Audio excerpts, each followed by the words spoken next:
Okay, I just turned my system on, and I hope the lighting's good enough to see this, but you see on the right-hand throttle, the select button is flashing, and up in the upper right-hand corner, I've got a little dot that tells me that the power is on the track. So I'm going to select loco 1045 by pressing the loco button. You see 1045 was on the system before, so it's going to come in again. So I'm just going to select it, and now I should have access to it.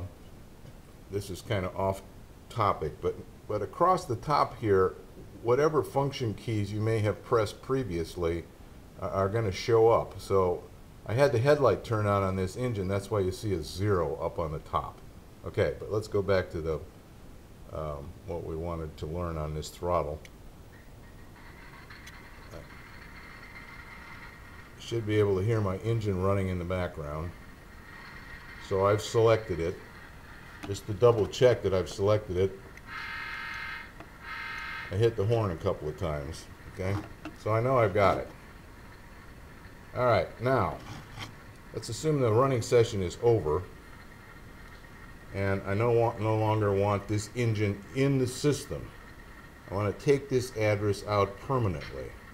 So I hit the loco button again and see how it starts to flash, and now on the top left hand side there's a button called DISP right there, and if I dispatch it, notice that it goes away. Now the engine's, you can still hear the sound running in the background, but I have no control over it, as I'll hit the horn button a couple of times here and it's gone. It might be sitting there running with power on the track, but the address is not in the system. So this is a practice we should have every time we take an engine off the layout. If you have an MU'd pair of engines or more than two, you should un-MU each engine and then dispatch each one of those engines in order to get them out of the system.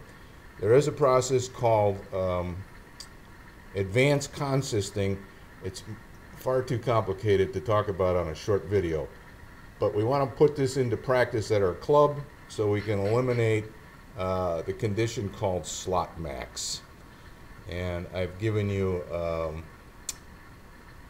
some explanation of what slot max is all about. And in our particular system, we can handle 120 locomotive addresses. My particular system here, I can handle 120 addresses. But if you have something small like a Zephyr, I'm not sure of the capabilities, but in the documentation that I put out there, it's far less than 120. So just be aware of that. Every time you take an engine off the layout, dispatch it to take it out of the system. So that's it.